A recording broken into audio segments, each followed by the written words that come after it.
Kelihatan teman-teman? Oke, kelihatan Bang. Kelihatan ya? Bukan sayanya yang kelihatan, slide-nya kelihatan kan? Kelihatan, Bro. Oh, siap. Bercanda ya. Oke, the unjust steward, bendahara yang tidak jujur. Nah, berawal dari Lukas 16 ayat 1 sampai 2. Saya lihat Brother Tama ini sangat bersemangat ya. Rambut baru, Desember bulan baru ya kan? Boleh bacain bantu Brother Tama. Lukas 16 ayat 1 sampai 2. Bentar dulu Bang, bentar. Oh ya, nggak apa-apa. Lama juga nggak apa-apa, saya tunggu. Di sini di slide ada.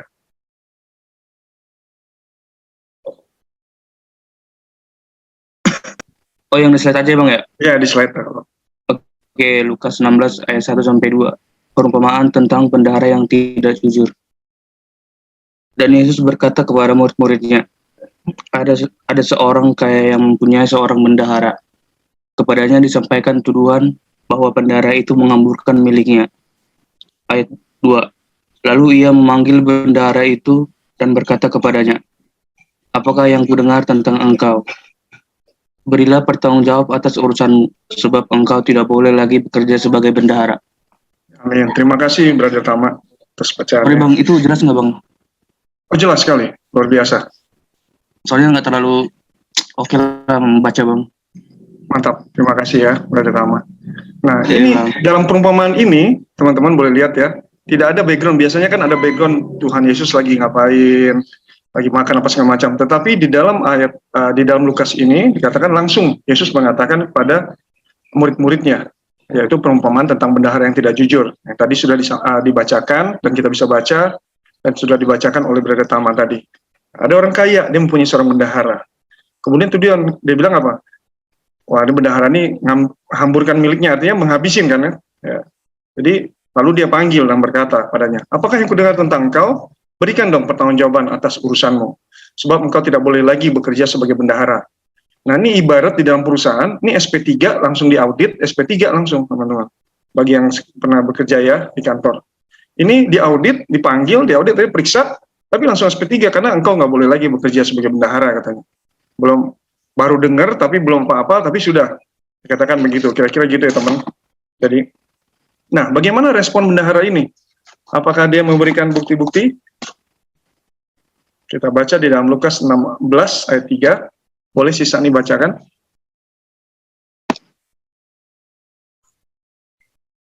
Kata bendahara itu di dalam hatinya, apakah yang harus aku perbuat? Tuanku memecat aku dari jabatanku sebagai bendahara. Mencangkul aku tidak dapat, mengemis aku malu. Terima kasih Susani. Nah ini katanya dalam hati, begitu dibilang mau pecat, aduh, apa ini? Saya harus aku perbuat nih. Memecat dari bendahara kan, mencangkul nggak bisa dia. Kalau orang Sumatera Utara bilang apa mencangkul tuh? Mangobaki. Nyangkul nggak bisa dia. Ngemis dia malu, serba susah.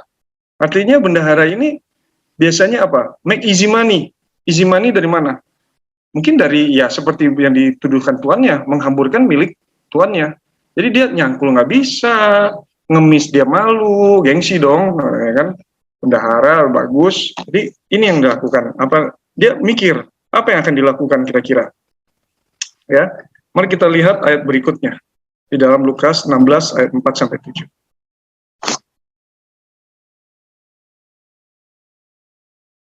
Oke, 16 ayat 4 saya bacakan. Saya mesti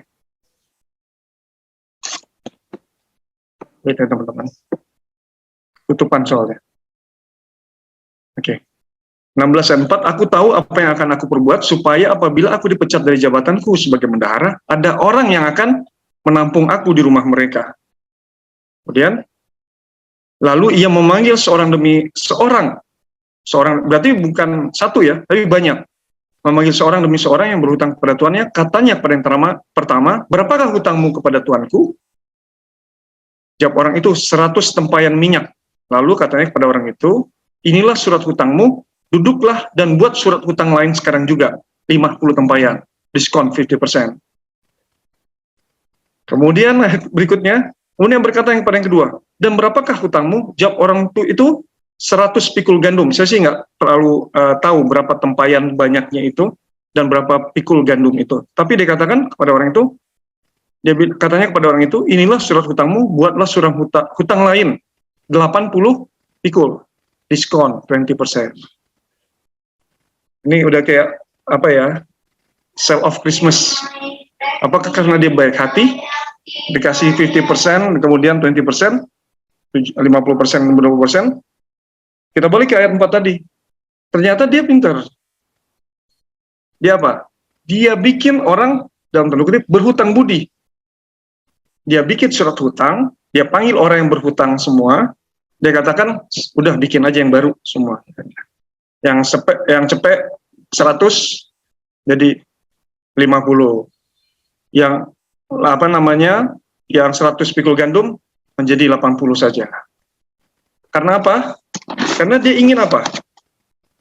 Membuat orang ini berhutang budi sehingga ketika dia dipecat, ada orang apa? Ya, tempat. Ada orang yang akan menampungnya di rumahnya. Ya. Jadi dia tidak, ini pinter ini, bendahara ini. Kalau bisa sebenarnya dia bisa bawa kabur kan? Bisa bawa kabur duit dari hutang-hutang tuannya itu. Dia minta, pura-pura nagih, dia kabur. Tetapi panjang malah urusannya. Bisa-bisa dicari sebagai kriminal, tetap ditetapkan tersangka. Kayak sekarang kan dikit-dikit, salah dikit, tetapkan tersangka. Nah, bisa kayak gitu. Yang kedua, dia cari-cari, hidup nggak tenang, ya kan? Mau tidur, nggak bisa, ingat-ingat orang dikejar. Nah, dia pintar. Dia bikin orang supaya berhutang budi, sehingga dia, dengan berhutang budi, dengan apa? Dengan memberikan diskon. Jadi kan, kita lihat ayat berikutnya. Di ayat 8 ke 9. Ketika melihat itu, kemudian tuannya bilang kata, di dalam 16 ayat 8. Lalu Tuhan itu memuji bendahara yang tidak jujur itu. Memuji bendahara yang tidak jujur itu. Karena ia telah bertindak dengan cerdik, sebab anak-anak dunia ini lebih cerdik terhadap sesamanya daripada anak-anak terang. Dan aku berkata kepadamu, ikatlah persahabatan dengan mempergunakan mamon yang tidak jujur, supaya jika mamon itu tidak dapat menolong lagi, kamu diterima dalam kemah abadi. Sama ini. Jadi kalau misalnya dia dipecat, katanya, wah pinter juga kamu ya. Bendahara, saya pecat kamu bikin dengan kayak gitu, saya nggak bisa ngomong apa. Jadi kalau dipecat, udah ada orang yang akan tampung. Dan ini everlasting. Bisa aja dia bawa kabur mungkin 50 tempayan minyak, ya itu nggak panjang. Kalau orang bisnis bilang itu nggak panjang. Cuma 50 habis berapa sih? Nah ini enggak. Orang itu mungkin berhutang budi sehingga apa aja dibantu. Betul nggak teman-teman? Nah ini yang dilakukan oleh bendahara yang tidak jujur ini. Dia sama seperti yang tadi slide tadi, dia merencanakan atau mencanangkan masa depannya. Saking cerdiknya ini. Ya kan? Dia mempersiapkan. Nah, inilah makanya disebut katakan anak-anak dunia ini lebih cerdik dari sesamanya. Artinya cerdik di sini banyak orang-orang. Kita tahu anak-anak dunia ini merepresentasikan apa teman-teman? Merepresentasikan kita, anak-anak dunia ini ya. Anak-anak ya dunia yang tidak mengenal Tuhan. Kemudian anak-anak terang itu apa? Anak-anak lampu, bola lampu, enggak ya. Anak-anak terang itu apa, teman-teman? Kira-kira apa, teman? Biar walaupun tahu apa saya mau dengar. Anak-anak terang itu merepresentasikan, ya udah saya jawab, kita sebagai pengikut Yesus, anak-anak Tuhan, ya teman-teman. Jadi ini yang perbedaannya. Nah, anak-anak dunia ini yang tidak mengenal Tuhan ini, dia melakukan semuanya seperti tadi slide tadi katakan, merancang masa depan, kerja, apa segala macam. Sedangkan anak terang ini apa? Lebih ke depannya lagi, yaitu afterlife. Karena apa? Saya terlalu cepat nggak sih, teman-teman? Nggak ya, nyantai ya. Oke. Karena apa? Karena tahu ada ayat tertulis tentang masa depan atau tentang pekerjaannya. Oke. Boleh bacakan, teman-teman? Volunteer, any volunteer? Yakobus 4 ayat 14. Dan kamu tidak tahu apa yang akan terjadi besok. Apakah hidupmu sama apa yang sebentar saja kelihatan. Ya. Terima kasih Sis Amel. atas bacaannya ya.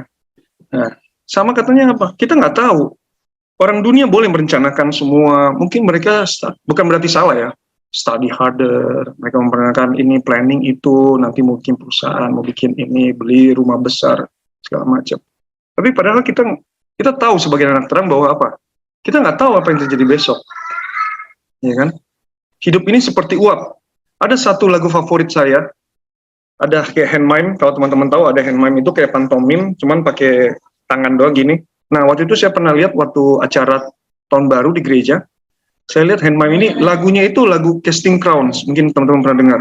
Who am I? Who am I? Who am I katanya? I'm just a toss in the ocean katanya. A toss in the ocean. Nah, ini vapor in the wind. Seperti uap ya. Kita nggak tahu. Makanya kematian itu pasti seperti yang dikatakan tadi. Selain juga itu berhubungan. Nah, kita nggak tahu. Itu akan lenyap seperti akan sebentar saja lenyap. Dan anak-anak terang ini, ya kita ya, seperti kita tahu bahwa telah ditunjuk, Tuhan telah menunjuk, sama seperti umat Israel telah ditunjuk, telah diberkati, dan ketika berkat dari Tuhan itu datang kepada anak terang ini, bukan hanya materi, atau seperti Salomo, ketika dia meminta apapun, apa yang kamu minta, dia kasih apa? Wisdom.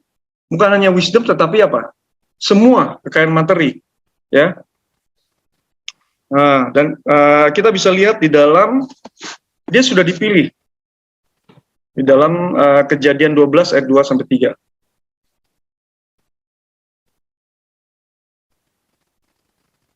Oke.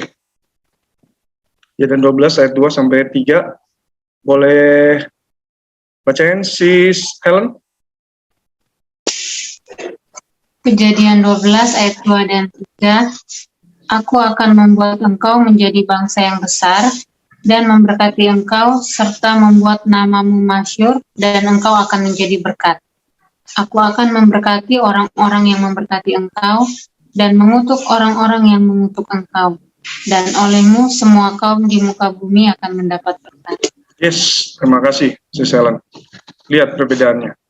Ketika orang, anak-anak dunia, atau yang seperti bendahara yang tidak jujur itu, dia mengambil keuntungan yaitu daripada tuannya untuk apa? Berkatnya untuk menjadi apa? Diri dia sendiri, sehingga dia bisa diterima di dalam berhutang budi orang-orang yang diberikan diskon. Dia menggunakan advantage dari debt atau hutang tuannya, sehingga didiskon dengan cerdiknya, untuk apa? Keuntungan dia sendiri. Tetapi anak terang yang telah ditunjuk, kita pengikut Tuhan, anak Tuhan, bahwa kita sudah diberkati untuk apa? Terakhir di dalam 12 ayat 3, boleh. Dan olehmu semua kaum di muka bumi akan mendapat berkat. Aku akan memberkati orang-orang yang memberkati engkau. Jadi, tuh anak-anak Tuhan ini diberkati untuk menjadi apa? Menjadi berkat. Itu bedanya. Bukan untuk diri sendiri, tetapi diberkati untuk menjadi berkat.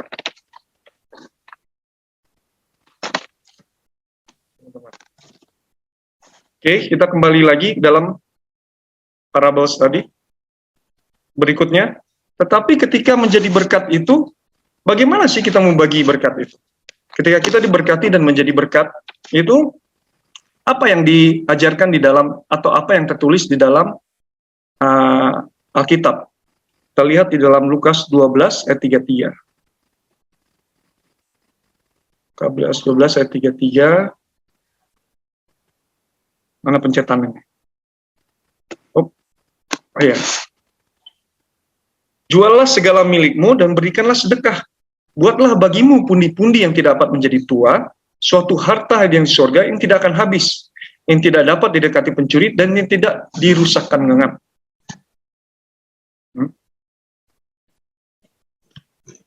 Ya. Jadi hartanya banyak, bukan harta secara materi tetapi juga harta secara spiritual, ya. Dan apa katanya? Juallah, artinya jualnya itu berikanlah sedekah, membagi, bertindak, ada action, ada suatu tindakan. Bukan hanya mempunyai rasa murah hati kita melihat orang Tetapi ada apa? Ada suatu tindakan, yaitu membagikan bagi yang memerlukan, less fortunate, yang kurang beruntung. Ya, kita diberkati, dicukupi, sehingga kita dapat menjadi berkat bagi orang-orang yang tidak seberuntung kita. Kenapa ada orang tidak seberuntung kita? Supaya kita bisa berkat, sehingga orang melihat kemurahan Tuhan. Ya, dan ini dikatakan. Dan apa lagi ayat-ayat yang mendukung tentang ini? 1 Timotius 6 ayat 18, teman-teman. Peringatkanlah agar mereka itu berbuat baik, menjadi kaya dalam kebajikan. Suka apa? Suka memberi atau mengambil? Enggak, memberi ya. Dan membagi. Inilah berkat-berkat yang ada daripada kita yang harusnya kita lakukan. Ada lagi ayatnya lagi, teman-teman. Banyak ternyata ya. Ada dalam Lukas 14 ayat 13. Tetapi apabila engkau mengadakan perjamuan, undanglah orang-orang miskin, orang-orang cacat, orang-orang lumpuh, dan orang buta. Orang yang tidak seberuntung kita. Disitulah kita bisa menjadi berkat bagi mereka. Ya. Ada lagi teman-teman. Di dalam, ini kan habis, di slide berikutnya, Yesaya 58 ayat 6-7 dan ayat 10. Bukan berpuasa yang kau kehendaki, ialah supaya engkau membuka belenggu-belenggu kelaliman dan melepaskan tali-tali kuk, supaya engkau memerdekakan orang terniaya dan mematahkan setiap kuk. Baik hati, membagi, merasakan penderitaan itu, berbagi penderitaan itu artinya mengurangi penderitaan mereka, ya, memerdekakan yang teraniaya. Kemudian setelah kita diberkati, setelah kita tahu apa yang kita dapat lakukan terhadap hidup berkat ini? Apakah hanya orang-orang yang diberkati itu artinya orang-orang yang berkelimpahan?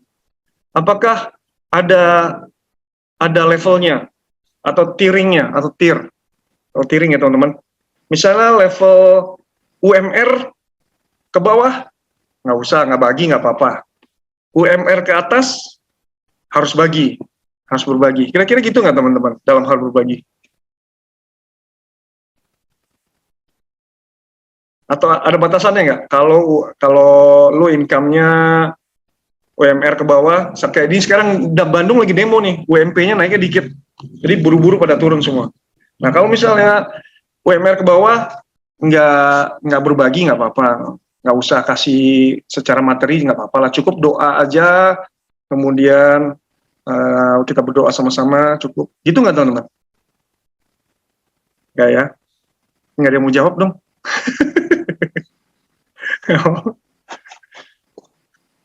Ya, contohnya itu apa?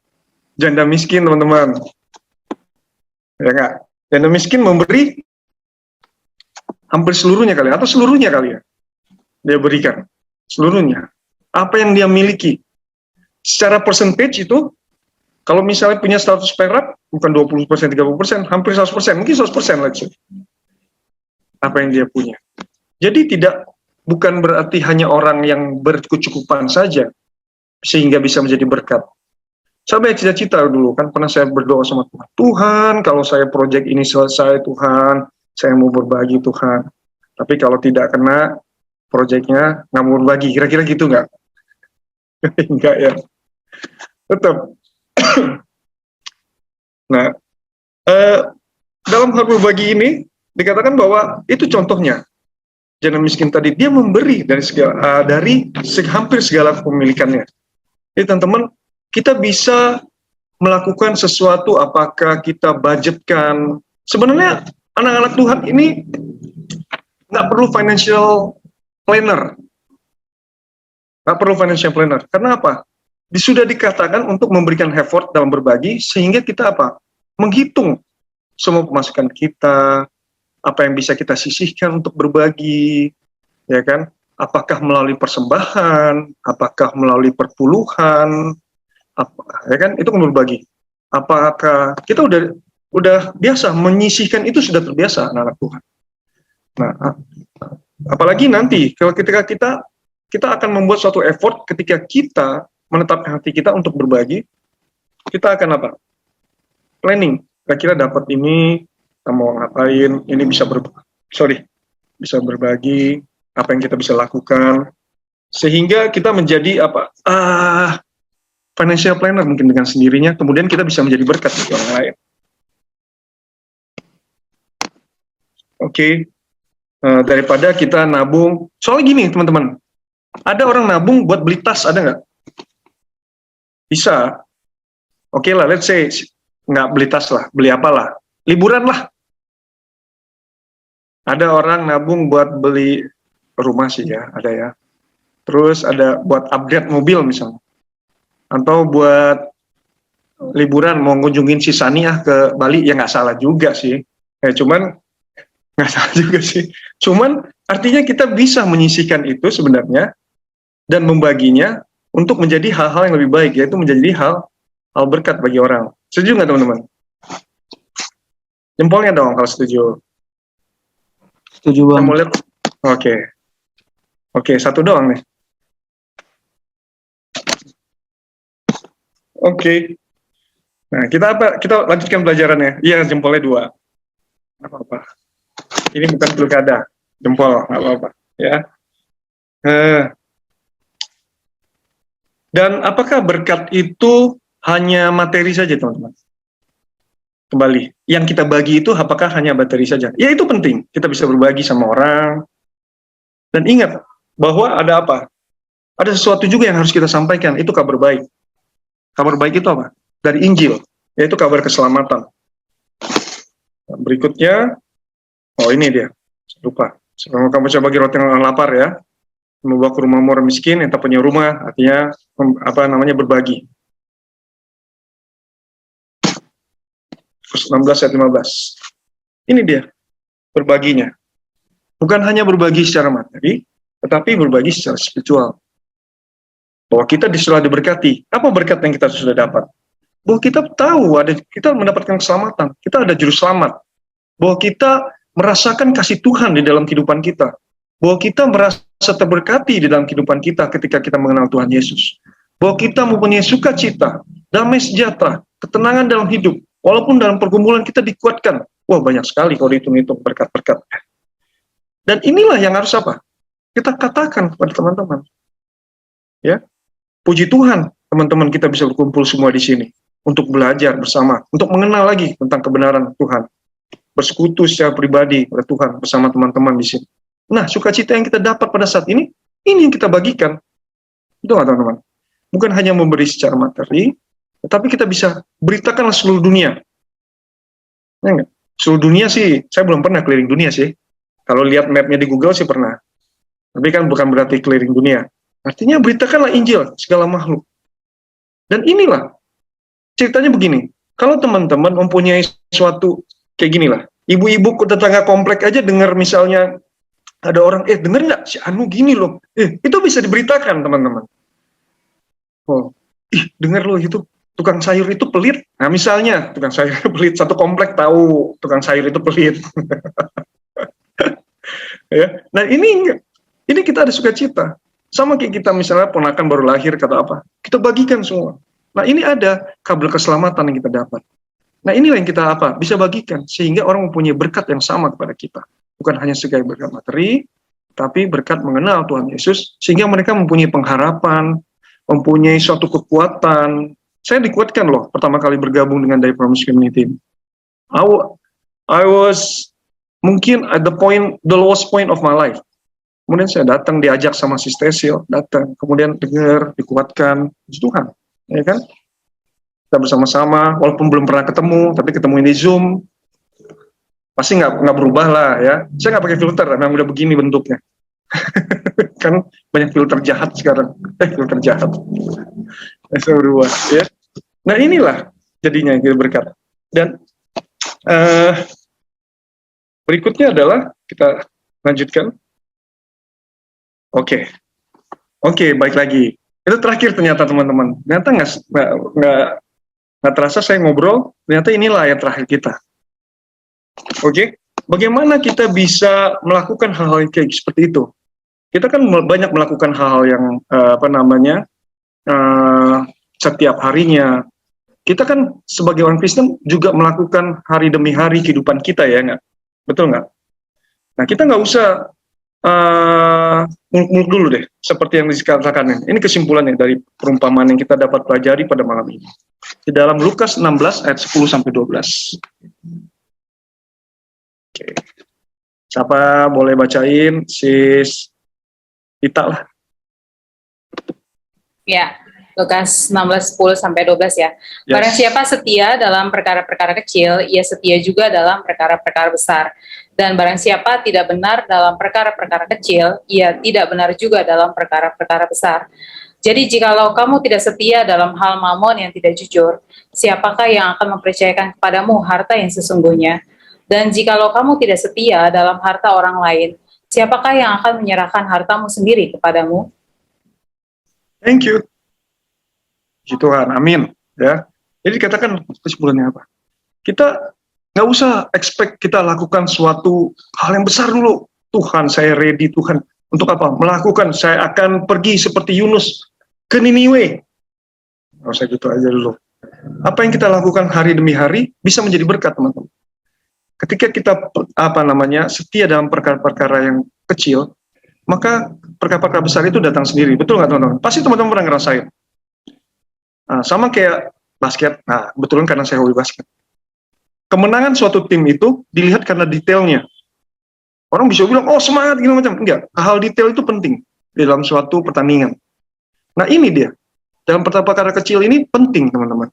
Hari-hari demi hari yang kita lalui dan kita jalanin sebagai kehidupan seorang kekristenan, apa yang kita lakukan? Apakah kita menyisihkan seperti yang dikatakan? Itu ada effort, ya enggak? Ada effort setiap harinya.